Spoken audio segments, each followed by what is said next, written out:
તો તે સમયે તેઓ ત્યાં પોતાના પરિવાર સાથે હાજર હોય છે।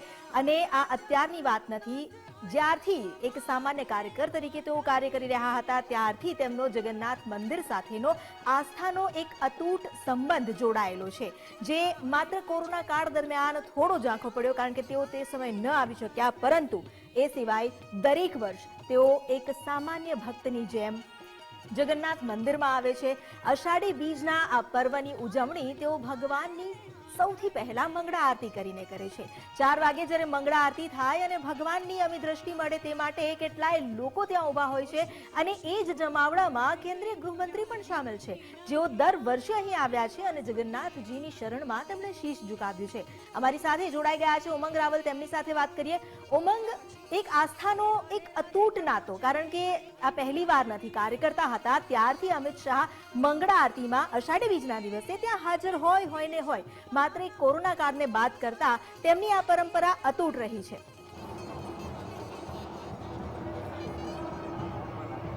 આપે જેમ કીધું અમિતા કે આસ્થાનો આ અતૂટ પર્વ છે અને એ ઉમંગ છે એ અમિતભાઈમાં દેખાઈ આવે છે। આપે કીધું એમ કે કોરોના કાળ સિવાય એક પણ એવો દિવસ નહીં રહ્યો હોય કે જગન્નાથજીની રથયાત્રા નીકળે ને અમિતભાઈ છે મંગળા આરતીમાં ન પહોંચે। એ પરંપરા યથાવત અમિતભાઈએ રાખી છે ને પરિવાર સાથે કેન્દ્રના ગૃહમંત્રી છે એ ભગવાન જગન્નાથજીની મંગળા આરતી કરવા માટે પહોંચ્યા છે અને ભગવાન જગન્નાથજીનું મુખ દર્શન કરવા માટે અહીંયા પહોંચ્યા છે। મંગળા આરતી શરૂ થતાની સાથે જ જે ભગવાનના કપાટ છે એ ખોલવામાં આવશે ને હર કોઈ જે જગન્નાથજીનો જે ભગત અહીંયા જે બેઠેલો છે મંદિર પરિસરની અંદર તે પણ દર્શન કરશે। ટૂંક જ સમયમાં મંગળા આરતી છે શરૂ થશે અને એ પહેલાં છે ભગવાન જગન્નાથજીને ખીચડીનો જે ભોગ છે એ ધરાવવામાં આવશે। ખાસ આજે ખીચડીના ભોગનું મહત્ત્વ છે અને મહત્ત્વની સાથે જ જે કેન્દ્રના ગૃહમંત્રી તેમના પરિવાર સાથે એટલે કે એમના દીકરા જયસા, એમના જે પત્ની છે તે, એમના પુત્રવધુ, એ આખો જ પરિવાર છે તે જગન્નાથજીના દર્શન કરવા માટે ભગવાન જગન્નાથજીની મંગળા આરતી ઉતારવા માટે અહીંયા પહોંચ્યા છે।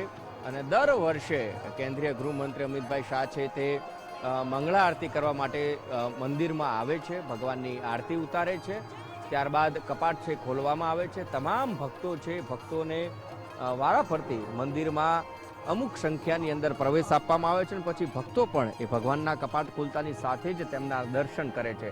મંગળા આરતી પૂર્ણ થયા પછી 6:30-7 વાગ્યાની આસપાસ મુખ્યમંત્રી પણ અહીંયા પહોંચે છે, જે પણ રાજ્યનું મુખ્યમંત્રી હોય અને હાલ ભૂપેન્દ્રભાઈ પટેલ મુખ્યમંત્રી છે આવશે અને તે પહિંદ વિધિ કરશે અને પાછો અને આપ સીધા જ દ્રશ્યો આપ જોઈ શકાય છે કે બસ હવે કપાટ ખુલવાને ક્ષણો છે, સેકન્ડો ગણાઈ રહી છે। જે મહંત છે દિલીપદાસજી મહારાજ તેઓ કપાટ પહોંચ્યા છે, જે આરતી છે તે પ્રગટાવી રહ્યા છે અને આરતી પ્રગટાવવાની સાથે જ ભગવાનના કપાટ છે એ ખોલવામાં આવશે। સૌ પ્રથમ પહેલા દર્શન એ ગુજરાત ફર્સ્ટ પણ તમામ દર્શકોને કરાવી રહ્યું છે, જ્યારે જગતનો નાથ જગન્નાથ આજે નગરચર્યાએ નીકળવાનું છે। એક ઉમળકા ભેર આનંદ ભેર હર કોઈ નગરજન એને વધાવવા માટે જ્યારે તૈયાર છે, એના વધામણા કરવા તૈયાર છે।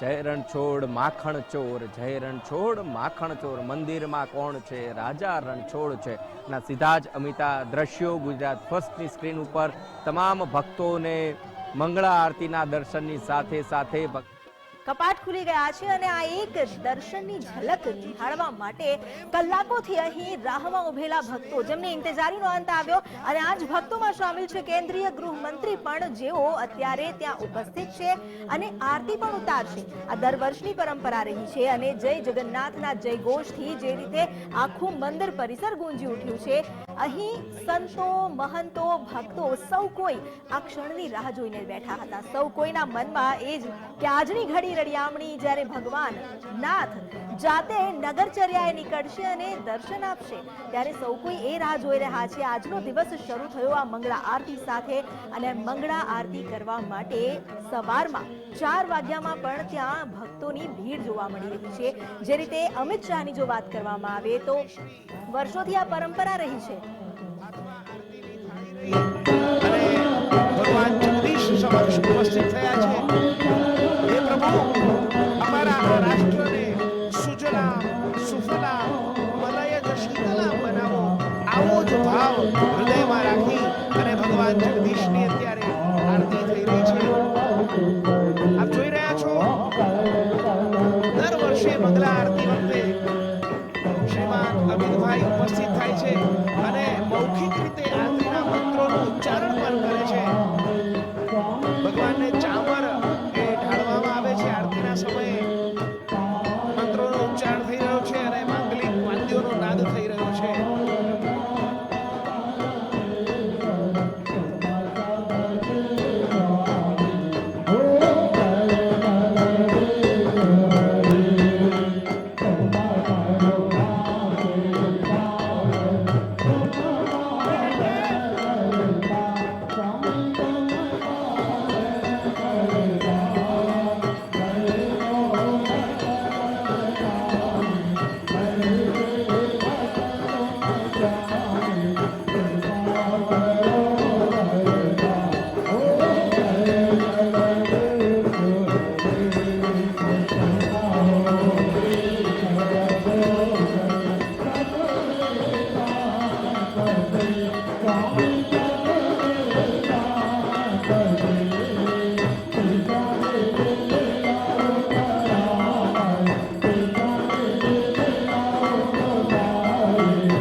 હે જગદીશ, આપે જે કંઈ પણ આપ્યું છે એ બધું જ અમે તમને અર્પણ કરી રહ્યા છીએ.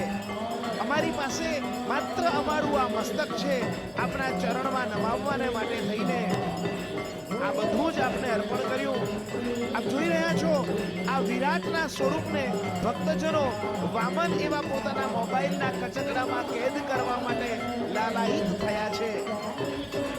ભક્તજનો પણ ઈચ્છે છે કે આ વિરાટના દર્શન અમે અમારા ઘરે જઈ પરિવારજનોને કરાવીએ. ભગવાનની આ મંગલા આરતી થઈ રહી છે. મંગલા આરતીનો અર્થ થાય પાપને ઓગાળનારી. મંગલ શબ્દનો અર્થ જ થાય છે મમ એટલે પાપ અને ગલ એટલે ઓગાળી નાખે. પાપને ઓગાળી નાખે એ મંગલા આરતી. અને માટે જ વૈષ્ણવ પરંપરામાં મંગળા આરતી અને મંગળા આરતીના દર્શનનો અનેરો મહિમા છે. આપ જોઈ રહ્યા છો ભગવાનની આ મંગળા આરતી.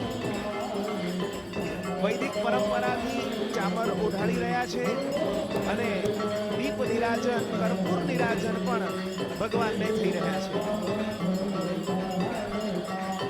જય જગન્નાથ. આ એવા દ્રશ્યો છે જેમ કહ્યું કે અવથી પણ નાના એવા હરી છે અને મહિતો મહિયા. નાનકડો રંગ જેટલો મારો જેનો ઢોલિયો ધરણીનો એવા ઠાકોરજીને વિવિધ ભાવથી આપણે અનેક પ્રકારે અનેક વિચારોથી અનેક રીતે અનેક ભાવથી કૃષ્ણને કાનુડો તું કહીને બોલાવી શકાય, એને ઠપકો આપી શકાય, એને વંદન કરી શકાય, એને સખા ભાવે ભજી શકાય અને શત્રુ ભાવે પણ ભજીને પણ હરીને પામી શકાય એવી આ સનાતન ધારા છે. આપણે જોઈએ છીએ કે માનનીય અમિતભાઈ શાહ ભારત સરકારના આદરણીય ગૃહમંત્રી અને સહકારિતા મંત્રી અત્યારે આરતી ઉતારી રહ્યા છે ઠાકોરજીની, ભગવાનની, જગન્નાથજીની, બેન સુભદ્રાજીની અને બલરામજી. રાજ્ય સત્તાની ઉપર ધર્મ સત્તા એ આપણી ભારતની સંસ્કૃતિની સનાતન ધારાની પરંપરા રહી છે. અને ત્યારે અવશ્યપણે આપણને સ્મરણ થાય કે ભારતના અને ગુજરાતના આપણા પનોતા પુત્ર એવા આદરણીય વડાપ્રધાન માનનીય શ્રી નરેન્દ્રભાઈ મોદી એ પણ આ મંદિરની અંદર નિવાસ કર્યો. ગઈકાલે આપણે માનનીય નરેન્દ્રભાઈએ અહીં જગન્નાથજીને વર્ષોથી સામગ્રી પધરાવે છે તેના પણ અહીં દર્શન આપણે ત્યારબાદ કરાવીશું. આ મંદિરની અંદર પ્રમુખ સ્વામી ડોગરેજી મહારાજ જેવા અનેક સંતો અહીં પધાર્યા હતા અને 1969માં ખાન અબ્દુલ ગફાર ખાન પણ આ મંદિરમાં આવ્યા છે.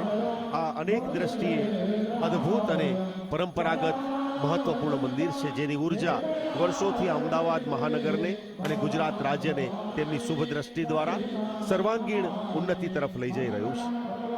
આ મંદિરનું 2000ની સાલમાં પુનઃનિર્માણ કરવામાં આવ્યું અને આપણે જોઈએ છીએ કે 1996થી દૂરદર્શન ડીડી ગિરનારના માધ્યમથી કેન્દ્રીય ગૃહમંત્રી અમિત શાહ જેમણે આરતી ઉતારી તેમના પરિવાર સાથે જગન્નાથજીની રથયાત્રા પહેલા કેટલીય પરંપરાઓ જેની સાથે કેટલાય હોદ્દાઓ અને પદાધિકારીઓ પણ જોડાયેલા છે, હોદ્દેદારો જોડાયેલા છે, પણ એ માત્ર આસ્થાનો અતૂટ સંબંધ રહ્યો છે. કેન્દ્રીય ગૃહમંત્રી જેઓ દર વર્ષે અહીં આવ્યા છે અને દર વર્ષે અષાઢી બીજ પર નાથનગરચર્યાએ નીકળે તે પહેલા મંગળા આરતી કરીને તેમની સામે શીશ ઝુકાવ્યું છે. રથયાત્રા પહેલા અનુસરવામાં આવતી પરંપરાઓમાં કેટલાય પદ હોદ્દા પર રહેલા વ્યક્તિઓને સ્થાન મળ્યું છે, પરંતુ કોઈ પણ પદ અને હોદ્દાને અનુસર્યા વિના માત્ર પોતાની આસ્થાના જોરે દર અષાઢી બીજ પર પહેલા સામાન્ય ભક્તજનની જેમ, ત્યારબાદ જ્યારથી પોતાના હાથમાં સત્તા આવી તો પણ એક સામાન્ય ભક્તજનની જેમ આ ગર્ભગૃહમાં આવીને નિજ મંદિરમાં ભગવાનની સામે આવીને તેમણે શીશ ઝુકાવ્યું છે. અમિત શાહની આસ્થા મંદિર સાથે કોઈ પદને આધીન નથી રહી પણ પદથી પર રહી છે. સામાન્ય કાર્યકર હતા ત્યારથી તેમનો જગન્નાથ મંદિર સાથેનો આ શ્રદ્ધા સંબંધ જોડાયેલો છે અને આ સંબંધમાં ક્યારેય કોઈ પદનો છાયો નથી વર્તાયો. એટલે કે જ્યારે પણ સામાન્ય કાર્યકર હતા ત્યારે પણ તેઓ મંદિરમાં આવતા, ભગવાનના આશીર્વાદ લેતા. જ્યારે રાજ્ય સરકારના મંત્રી બન્યા ત્યારે પણ તેમની આ પરંપરા અખંડ રહી. આમ તો દુઃખમાં જ ભગવાન યાદ આવે એવું કહેવાય, પણ અમિત શાહ તેમને મુશ્કેલી પડી ત્યારે તો મંદિરનો માર્ગ નથી ભૂલ્યા, પરંતુ કેન્દ્ર સરકારમાં મંત્રી બન્યા બાદ પણ તેઓ મંદિરમાં વારે તહેવારે આવ્યા છે. ભગવાન જગન્નાથ પ્રત્યે પોતાની આસ્થા તેમણે પ્રગટ કરી છે. ન માત્ર રથયાત્રાના દિવસો, જો આપને યાદ હોય તો ઉત્તરાયણ પર પણ જગન્નાથ મંદિરમાં પોતાના પરિવાર સાથે આવીને ભગવાનની સામે શીશ ઝુકાવીને પોતાની આસ્થા તેઓ પ્રગટ કરતા રહ્યા છે. ભક્ત ભગવાન સામે પોતાને હંમેશા નાનો માને, કદાચ એટલે જ મોટી અને ગંભીર જવાબદારીનું વહન કરવાની વ્યસ્તતા વચ્ચે પણ અમિત શાહ ક્યારેય જગન્નાથજીને ભૂલ્યા નથી. તેઓ જ્યારે પણ નિજ મંદિરમાં આવ્યા ત્યારે સામાન્ય માણસની જેમ હાથ જોડીને આવ્યા. જેમ મંદિરમાં ગૌસેવા કરતા કે ગજરાજનું પૂજન કરતા ત્યારે ભગવાન સામે શીશ ઝુકાવતા એ જ રીતે આજે પણ એ પરંપરાને તેમણે અખંડ રાખી છે, કારણ કે એ પરંપરા તેમની આસ્થાને વ્યક્ત કરે છે. તેમની આસ્થા એ વાત પરથી પણ સ્પષ્ટ થાય છે કે જેટલી પણ જવાબદારી હોય, ભલે ને ગંભીર અને મોટી જવાબદારીઓ હોય, અને તેમ છતાં પણ આટલી વ્યસ્તતામાં પણ તેઓ આ રથયાત્રાના દિવસે મંગળા આરતીમાં સામેલ થવા માટે પહોંચ્યા છે. તેમના પરિવાર સાથે આ એક અતૂટ જે પરંપરા રહી છે એ માત્ર ને માત્ર અતૂટ એટલા માટે કારણ કે વર્ષોથી આ પરંપરા તો છે જ તેમના પરિવારની, પણ કોરોના કાળ દરમિયાન જ્યારે રથયાત્રાને ગ્રહણ લાગ્યું હતું અને રથયાત્રા ભક્તોને દર્શન આપવા માટે નાથ નગરે નગરચર્યાએ નહોતા જઈ શક્યા, તે સમયને બાદ કરતા જ્યારે પણ રથયાત્રા થઈ છે તે સમયે અમિત શાહ સૌથી પહેલા ત્યાં ઉપસ્થિત રહ્યા છે અને મંગળા આરતી કરીને ભગવાનની સામે શીશ ઝુકાવ્યું છે.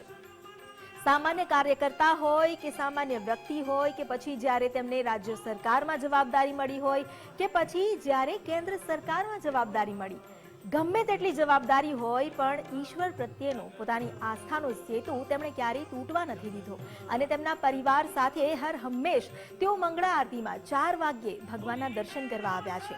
અહીં જ્યારે ભગવાનને નેત્રોત્સવ વિધિ કરવામાં આવે છે, એટલે કે ભગવાનને આંખે પાટા બાંધવામાં આવે છે, તો આ પાટા બાંધ્યા બાદ સૌ કોઈની એવી ઈચ્છા હોય છે કે ભગવાનની દ્રષ્ટિ પરથી જ્યારે આ પાટા હટે તો તેમની સૌથી પહેલી અમી દ્રષ્ટિ તેમના પર પડે, પણ એવી પણ ઈચ્છા વગર માત્ર જગન્નાથજીને દંડવત પ્રણામ કરીને પોતાના ભાવને તેમણે વ્યક્ત કર્યો છે.